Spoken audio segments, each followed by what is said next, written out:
আসসালামু আলাইকুম রহমতুল্লাহি ওবারাকাতুহু। বিসমিল্লাহির রহমানির রহিম। বৈশাখী টেলিভিশনের ইসলাম ও সুন্দর জীবনে সকলকে আমন্ত্রণ জানাচ্ছি। মহান স্রষ্টা আল্লাহ রাব্বুল আলামিনের দরবারে শুকরিয়া আদায় করছি আলহামদুলিল্লাহ। বিশ্বনবী জনাবে মুহাম্মদ রাসূলুল্লাহ সাল্লাল্লাহু আলাইহি ওয়াসাল্লামের প্রতি অকৃত্রিম ভালোবাসা এবং তার প্রতি দরুদ এবং সালাম সাল্লাল্লাহু আলাইহি ওয়াসাল্লাম। প্রিয় দর্শক শ্রোতা মণ্ডলী, আমরা আজকেও হাজির হয়েছি আপনাদের সামনে ইসলাম ও সুন্দর জীবন নিয়ে। চমৎকার কিছু বিষয় আজকে উপস্থাপন করব, সেই সাথে আপনাদের জীবন ঘনিষ্ঠ প্রশ্নের উত্তরগুলো অনুষ্ঠানের মাধ্যমে দেওয়ার চেষ্টা করব ইনশাআল্লাহ। আজকে আমাদের মাঝে উপস্থিত হয়েছেন বিশিষ্ট ইসলামী চিন্তাবিদ, জননন্দিত মুফাসসিরে কোরআন জনাব মাওলানা মুহাদ্দিস মঈনুল ইসলাম মাজিদি। আসসালামু আলাইকুম ওয়া রাহমাতুল্লাহি ওয়া বারাকাতুহু। মোহতারাম, আপনাকে স্বাগত জানাচ্ছি আমাদের আজকের পর্বে। আমরা একটি প্রশ্ন নিয়ে আলোচনা করতে চাই। জি ইনশাআল্লাহ। আমাদের একজন ভাই হারুনুর রশিদ সুইডেন থেকে প্রশ্নটি পাঠিয়েছেন যে আমি সুইডেনে থাকি, আমি একটা দোকানে কাজ করি, এখানে নামাজের কোনো সুযোগ দেয়া হয় না। এখন আমি যদি রাত্রে একসাথে সব নামাজ কাজা পড়ি তবে কি নামাজের কোনো ক্ষতি হবে? জি ভাই হারুনুর রশিদ, অনেক দূর দূরান্তর থেকে আপনি প্রশ্নটি পাঠিয়েছেন, সেই বিগত সুইডেন থেকে। আপনাকে অনেক ধন্যবাদ আমাদের এই অনুষ্ঠান দেখবার জন্য। আপনি অত্যন্ত গুরুত্বপূর্ণ একটি প্রশ্ন করেছেন। আপনি এই জটিল এবং কঠিন পরিস্থিতিতে ওই দেশের সামাজিক কালচারের বিরুদ্ধে আপনি যে আল্লাহর দিনকে স্মরণ করে আপনি চলেন, এজন্য অনেক মোবারকবাদ। আসুন আপনার বিষয়টি আমরা জানার চেষ্টা করি। জি মোহতারাম। আলহামদুলিল্লাহি রাব্বিল আলামিন ওয়াসসালাতু ওয়াসসালামু আলা সাইয়্যিদিল আমবিয়া ওয়াল মুরসালিন ওয়া আলা আলিহি ওয়া আসহাবিহি আজমাইন ওয়া বা'দ। জি, আমাদের সুইডেন প্রবাসী জনাব হারুনুর রশিদ ভাই অত্যন্ত আবেগময় একটি প্রশ্ন করেছেন। আমরা বুঝতে পেরেছি আপনি আসলে নামাজ প্র্যাকটিস করতে চান, আদায় করতে চান, কিন্তু আসলে একটি বৈরী পরিবেশে আপনি সম্মুখীন হয়েছেন যে আপনি এক দোকানে কাজ করেন, সেখান থেকে নামাজের সময় দিনের বেলা পান না। আপনি বলেছেন যে রাত্রিবেলায় সব নামাজ একসাথে আদায় করতে পারবেন কিনা। তো ভাই, প্রথমে আপনার জানা উচিত যে নামাজ এর মতো গুরুত্বপূর্ণ ইবাদত শরীয়তে আর নাই। আল্লাহ পাক বিভিন্নভাবে প্রত্যক্ষ পরোক্ষভাবে কোরআনে কারিমে 82 জায়গায় নামাজের কথা উল্লেখ করেছেন। তার মধ্যে এক জায়গায় ফাসল্লি লিরাব্বিকা ওয়ানহার, নামাজ আদায়ের কথাও আল্লাহ পাক বলছেন। আর নামাজ আদায়ের ক্ষেত্রে যখনই বলছেন, আল্লাহ পাক এই বিষয়টা টাইমের সঙ্গে ফিক্স করে দিয়েছেন। সূরা নিসার একটি আয়াত আল্লাহ পাক বলছেন, ইন্নাস সালাতা কানাত আলাল মুমিনিনা কিতাবাম মাওকুতা। নিশ্চয়ই আল্লাহ পাক নামাজকে সুনির্দিষ্ট টাইমের সঙ্গে ফ্রেম করে ফরজ করে দিয়েছেন। কাজেই নামাজের সুনির্দিষ্ট টাইম আছে। যেমন আকিমিস সালাতা লিদুলুকিশ শামস, যখন সূর্য মাথার উপর থেকে একটু ঢলে যাবে তখন জোহরের নামাজ পড়ো। ইলা গাসাকিল লাইল, এবং যখন সূর্য ডুবে যাবে তখন। কোরআন আল ফজর, এরকম যেমন আসর, হাফিজু আলাস সালাওয়াত ওয়াস সালাতিল উসতা, তোমরা সব নামাজকে গুরুত্ব দাও, বিশেষ করে মধ্যম নামাজে। এরকম প্রত্যেকটি নামাজের জন্যে আল্লাহ পাক টাইমকে ফিক্স করেছেন, টাইমকে নির্ধারণ করেছেন। কাজেই এটি শরীয়তে এবং কোনো ব্যক্তির জন্য এটার সুযোগ নেই যে আপনি 5 ওয়াক্ত নামাজ কোনো একটা কারণ দেখায়া একত্রে একসাথে আদায় করবেন, এমন কোনো সুযোগ শরীয়তে নেই। আর রাসূল করিম সাল্লাল্লাহু আলাইহি ওয়াসাল্লাম বলছেন যে ব্যক্তি মান জামা সালাতাইনি মিন গায়রি উযরিন, যে ব্যক্তি বিনা কারণে 2 নামাজকে একত্রে পড়ল, ফাকাত আতা বাবা মিন আবওয়াবিল কাবায়ের, সে কবিরা গুনাহের একটি রাস্তা দিয়ে চলাফেরা করলো। কাজে এটুও সুযোগ নেই। প্রত্যেকটি বিষয়ে টাইমের সঙ্গে সংশ্লিষ্ট রয়েছে। আর আপনি যেটা বলবেন, হয়তো বলবেন আমি এসেছি এখানে কাজ করার জন্যে। ভাই, যেই সমাজে যেই দেশে ইসলাম প্রতিপালন করা সম্ভব না, সে দেশ থেকে হিজরত করা তো মুসলমানের জন্য আল্লাহ পাক ফরজ করে দিয়েছেন।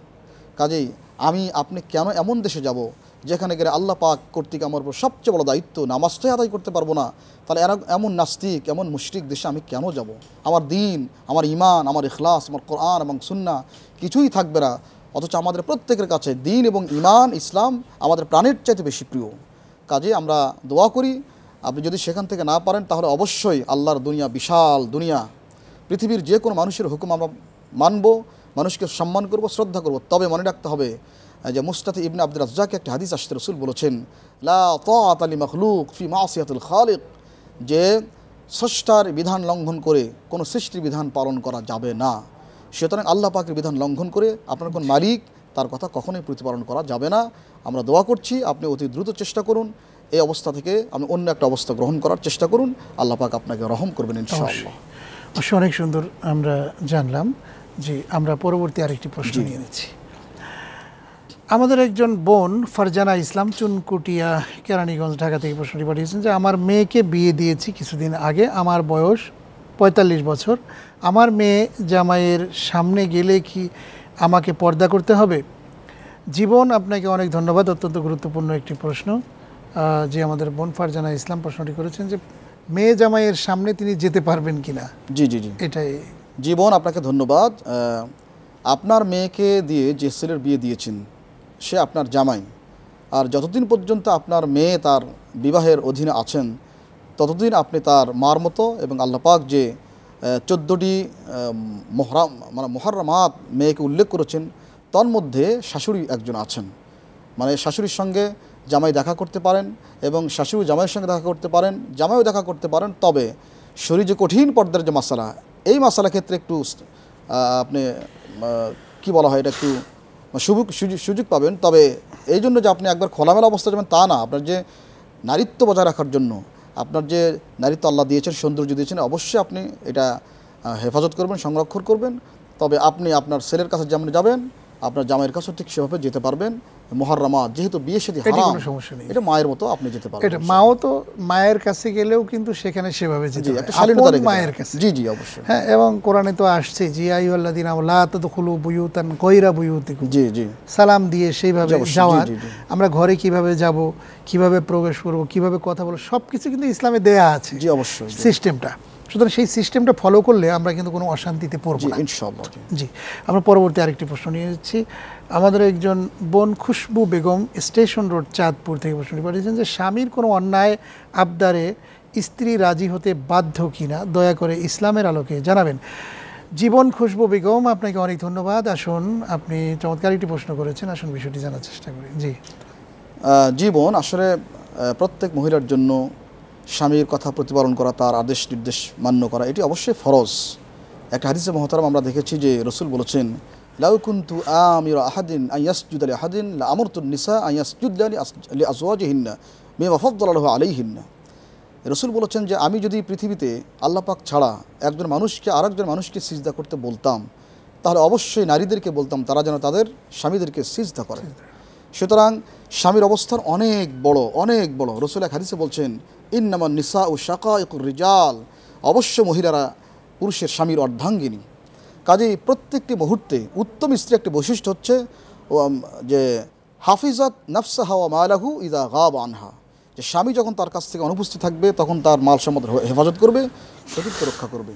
সেক্ষেত্রে কথা হচ্ছে, স্বামী যদি স্ত্রীকে অন্যায়, অমূলক এবং গুনাহের অথবা পাপের অথবা শরীয়ত অসমর্থিত শরীয়ত পরিপন্থী কোনো কাজের নির্দেশ করেন অথবা কোনো কথা বলেন, তাহলে কি করা হবে?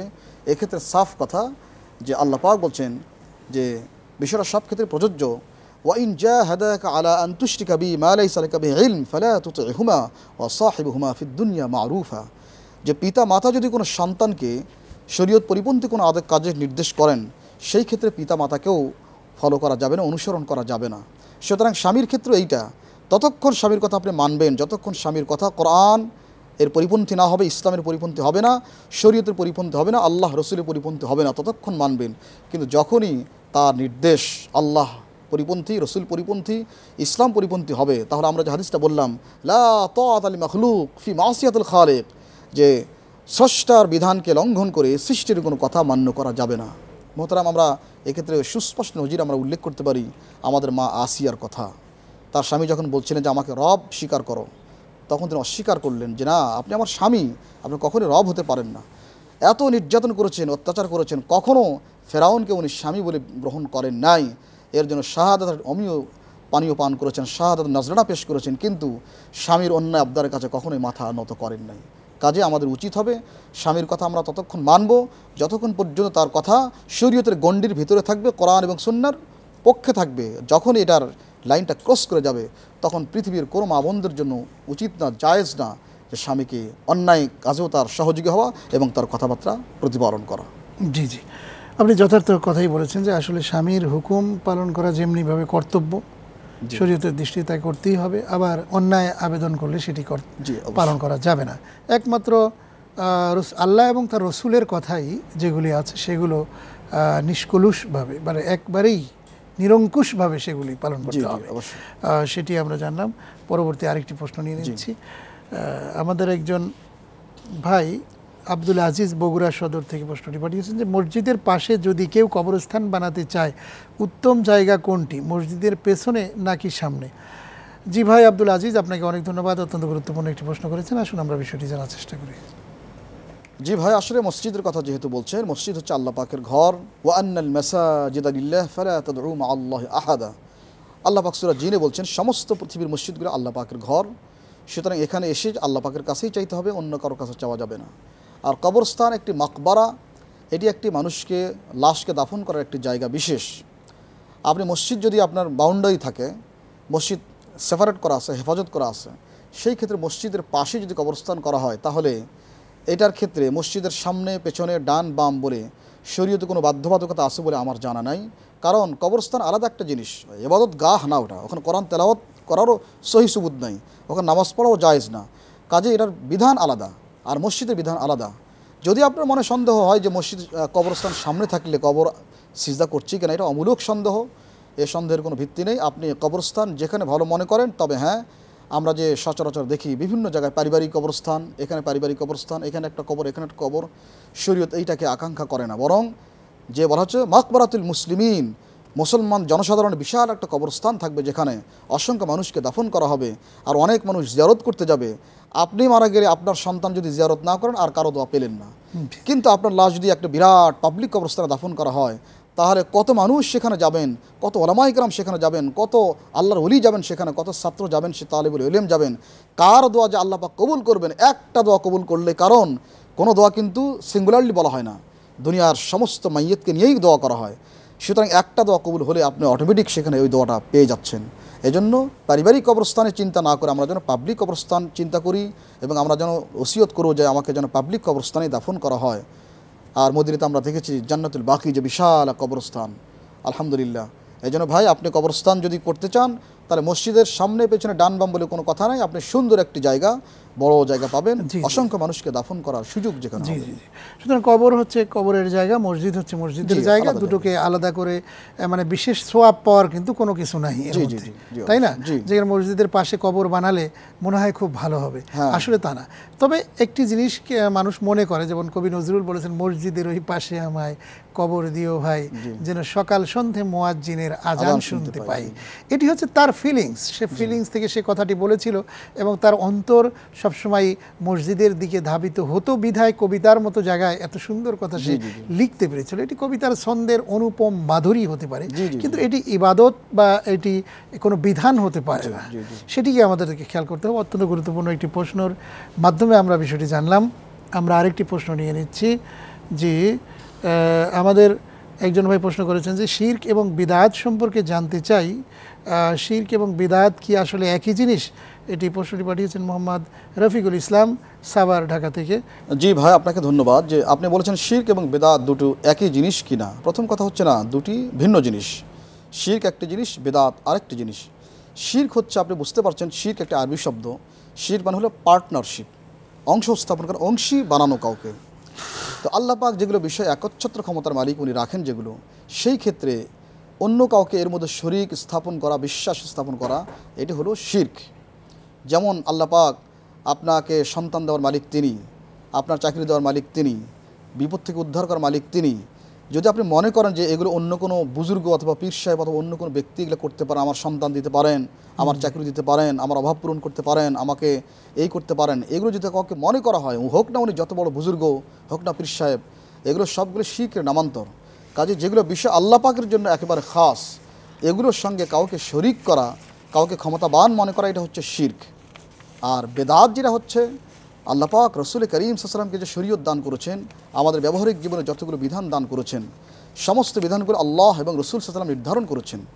এই শরীয়ত পালন করার ক্ষেত্রে রসুল সাল্লামের জামানায় যা শরীয়ত বলে প্রমাণিত ছিল না এবং পালনীয় ছিল না, সাহাবা ইকরামের জামানাও শরীয়ত বলে প্রমাণিত ছিল না, পালনীয় ছিল না, এমনকি তাবিনদের জামানাও শরীয়ত বলে প্রমাণিত ছিল না এবং পালনীয় ছিল না, এমন কোনো বিষয় আবিষ্কার করে সেইটাকে আপনি সওয়াবের আশায় যদি পালন করেন, তাহলে এইটাকে বলা হয় বিদআত। এবং রাসূল বলেছেন যে মান আহদাসা ফি আমরিনা হাদা মা লাইসা মিন ফাহুয়া রাদ, যে ব্যক্তি আমাদের শরীয়তে নতুন কোনো জিনিস উদ্ভাবন করলো, যার কোনো রুট মৌলিকত্ব আমাদের শরীয়তে নাই, এটা প্রত্যাখ্যাত হবে। আরেকটি সহিহ মুসলিম হাদিসে রাসূল বলছেন মান আমিলা আমালান লাইসা আলাইহি আমরুনা ফাহুয়া রাদ, আমল শুধু করলেই হবে না, যদি কোনো ব্যক্তি এমন কোনো আমল করে যে আমল করার ক্ষেত্রে আমাদের শরীয়তের আমাদের কোনো নির্দেশনা নাই, আমি রসুলের কোনো নির্দেশনা নাই, শরীয়তের কোনো নির্দেশনা নাই, সুতরাং ফাহুয়া রদ, এটাও প্রত্যাখ্যাত হবে। বেদাত যে ব্যক্তি করে সে অনেক বড় গুনাহগার। কারণ ইমাম মালিক যে কথা বলছেন যথার্থ বলেছেন যে মানিবতাদা, যে ব্যক্তি কোনো বেদাত সৃষ্টি করলো, রা আন্নাহু হাসানান, মনে করলে ভালো কাজ, ফাকাত জামা আন্না মুহাম্মাদান কাদ খানা রিসালা, সে তো এইটা ধারণা করলো মুহাম্মদ সাল্লাল্লাহু আলাইহি ওয়াসাল্লাম রিসালাতের দায়িত্ব পালন করতে উনি খিয়ানত করেছেন। কারণ আল্লাহ পাক যেখানে বলেন আল ইয়াউমা আকমালতু লাকুম দীনাকুম, আমি আজকের দিনে দিনকে কমপ্লিট করলাম, আর এই ব্যক্তির ধারণা হচ্ছে ইসলামে এই জিনিসটা থাকা উচিত ছিল, রসুল হয়তো বলেন নাই অথবা ভুলে গেছেন অথবা আল্লাহ পাক দেন নাই, তাহলে প্রমাণ হলো যে রসুল হয়তো এই জিনিসটা গোপন করেছেন। আস্তাগফিরুল্লাহ আল আযীম। এটি বেদাতের মারাত্মক একটি কুফল। কাজে ভাই বেদাত যারা করে তারা কিন্তু ইসলামকে অপূর্ণাঙ্গ মনে করেন, অসম্পূর্ণ মনে করেন। কাজেই শিরক এবং বেদাত দুটি বড় গুনাহ।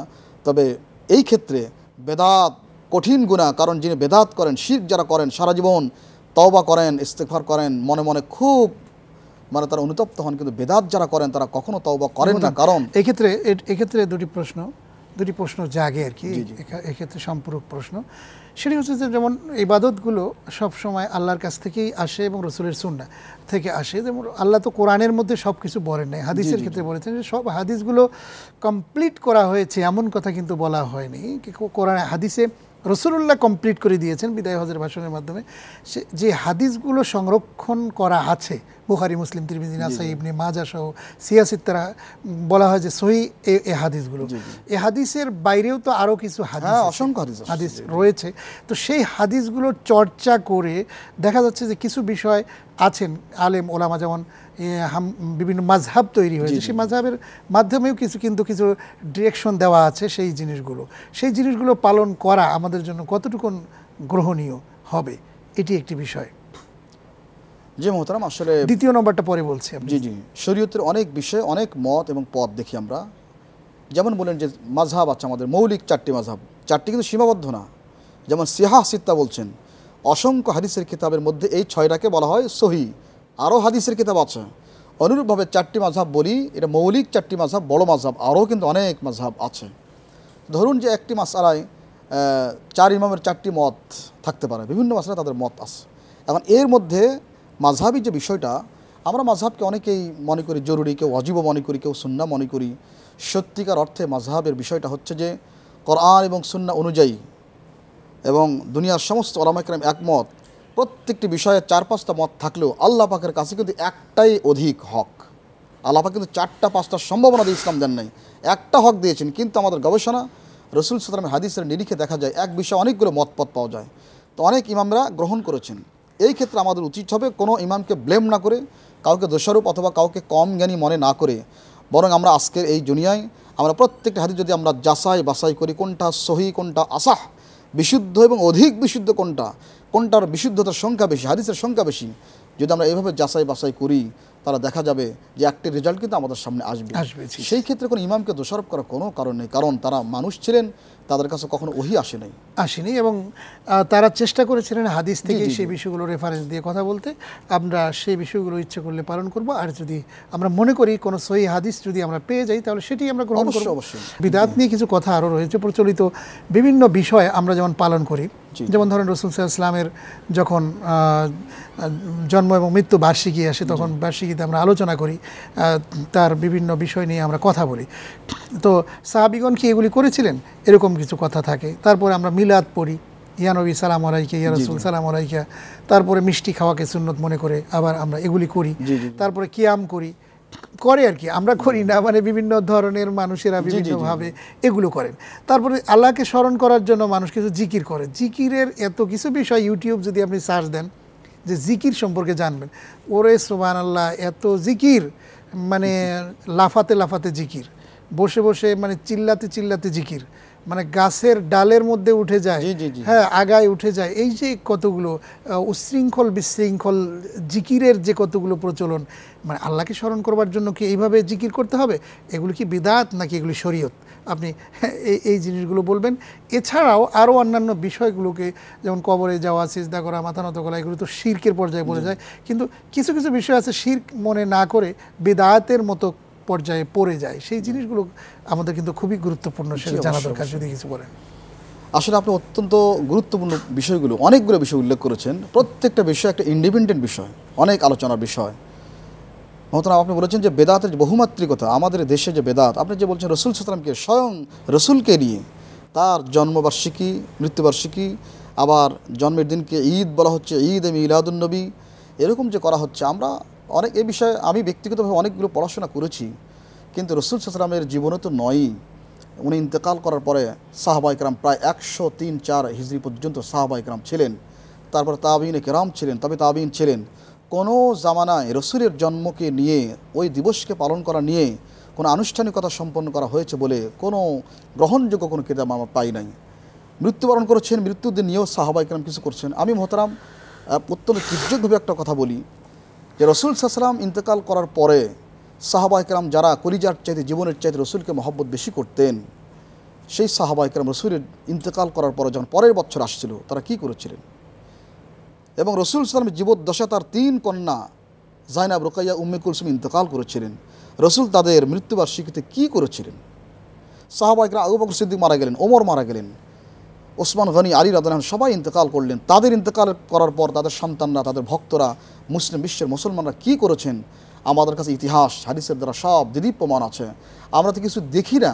এখন এইটাকে ইনিয়ে বিনিয়ে একটা, যেটা বললেন মিষ্টি করা একটা সুন্নাহ, এই 7 দিনে একটা অনুষ্ঠান করা সুন্নাহ, তারপরে 40 করা সুন্নত, মৃত্যুবার্ষিকী করা সুন্নত, সারা বছর বাপমার খোঁজ নেই, 1 বছর পরে সন্তানের মনে হয়ে গেল, হাঙ্গামা করে বিরাট লোকজন ডেকে এখানে সুদখোর, ঘুষখোর, মদখোর, জুয়াচোর, মেম্বার, চেয়ারম্যান, কাউন্সিলর, মন্ত্রী, মিনিস্টার। আসলে তো দোয়ার অনুষ্ঠান না, আত্মীয়তা একটা ঝাড়াই করার অনুষ্ঠান করা হয় এখানে। আপনি যাদেরকে ডাকছেন এখানে সুদখোর, ঘুষখোর, জেনাকার প্রমাণিত আছে তারা, আর একজন ব্যক্তি থাকলেও তো দোয়া কবুল না হওয়ার আশঙ্কা আছে। হযরত মুসা আলাইহিস সালাম একটা কাহিনী দেখছিলাম আমি, মানে অনাবৃষ্টির জন্য দোয়া করছিলেন। আল্লাহ পাক বলছেন এখানে এক ব্যক্তি আছে যার ইনকাম হারাম, তাকে বের হতে বলো এখানে, ও যতক্ষণ থাকবে তোমার দোয়া কবুল হবে না। যাই হোক, এরকম কাহিনী আমাদের দোয়ার মধ্যে যা করা হচ্ছে, আর আনুষ্ঠানিকভাবে আপনি দোয়া করেন। অর্থ রসুল বলছেন যদি কোনো পিতামাতার মৃত্যুর পর সন্তান দিনের বেলায় 5 ওয়াক্ত নামাজের পরে যদি বলে রব্বির হামহুমা কামা রব্বায়ানি সগীরা, রসুল বলছেন তাহলে সন্তান তার পিতার হক আদায় করেছে। আপনি নামাজের কোনো স্বাদ নাই, নামাজের কোনো আপনার বেলাই নাই, আপনি 1 বছর পরে বাপের কথা মনে হয়ে গেল, তার আপনি কি চান একদিন আপনার বাপ আরামে থাক আর 1 বছর শাস্তিতে থাক? প্রত্যেক দিন আপনি দোয়া করবেন, প্রত্যেক দিন দোয়া করবেন। এই দোয়া আল্লাহ পাক শিক্ষা দিয়েছেন। মানে এই সহিহ সুন্নাহ কথাগুলো আমাদেরকে হাদিস থেকে এবং কোরআন থেকে জানতে হবে, তাহলে কিন্তু আমরা বিদআত মুক্ত জীবনযাপন করতে পারবো, অবশ্যই শিরক মুক্ত জীবনযাপন করতে পারবো। আপনাকে অনেক ধন্যবাদ বৈশাখী টিভির ইসলাম ও সুন্দর জীবন থেকে। জি মোহতারাম, আপনাকেও ধন্যবাদ এবং বৈশাখের সকল শ্রোতা ভাই বোনদেরকেও আন্তরিক মোবারকবাদ জানাচ্ছি। আজ শেষ করব, তবে শেষ করার আগে জানিয়ে দিচ্ছি ইসলামের মৌলিক বিষয়ে যে কোনো প্রশ্ন পাঠাতে আপনার মোবাইলের মেসেজ অপশনে গিয়ে টাইপ করুন বিএসকে স্পেস আপনার নাম স্পেস আপনার ঠিকানা স্পেস আপনার প্রশ্ন পাঠিয়ে দিন 6969 নম্বরে। আমাদের কাছে ইমেইলেও প্রশ্ন পাঠাতে পারেন ist@boishaki.tv এই অ্যাড্রেসে। এছাড়াও facebook.com/ইসলাম ও সুন্দর জীবন ফেসবুক পেজেও আপনার গুরুত্বপূর্ণ মতামত প্রশ্ন আমাদেরকে পাঠাতে পারেন। হ্যাঁ প্রিয় দর্শক শ্রোতা মণ্ডলী, আমরা যে কথাগুলো আজকে শুনলাম সেই কথাগুলো আসুন না আমরা আমাদের ব্যক্তি, পরিবার, সমাজ ও রাষ্ট্রে আমরা সামগ্রিক পরিমণ্ডলে ছড়িয়ে দিই, এবং ইসলামের শাশ্বত কথা যদি ছড়িয়ে দিতে পারি তাহলেই কিন্তু আমাদের জীবন সুন্দর হবে, সার্থক হবে, এবং আজকের এই অনুষ্ঠানও সার্থক হবে। সেই প্রত্যাশায় আজকের মতো অনুষ্ঠান শেষ করছি। আবার দেখা হবে। আল্লাহ হাফেজ। আসসালামু আলাইকুম ওয়া রাহমাতুল্লাহি ওয়া বারাকাতুহু।